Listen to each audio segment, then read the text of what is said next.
Number 2, x squared plus 6x minus 7. Kulit na ito. Equals to 0.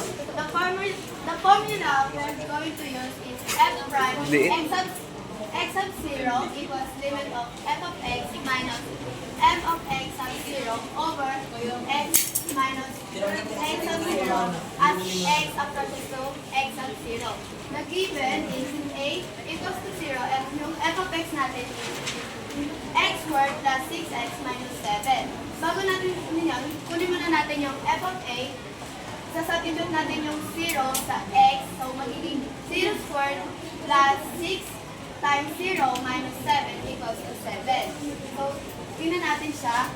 Gagawin na natin itong formula na to, which is x squared plus 6x minus 7. Tapos yung f of a natin is 7. Gagawin natin siya dito. So, para sila, kaya ika-cancel out na natin siya over x minus 0. Makancel na rin natin yung 0 kasi wala rin naman siyang value. So, nagiging limit of x squared plus 6x over x. Ika-cancel, ipa-factor out na natin, ipa-factor out na natin siya. So, magiging x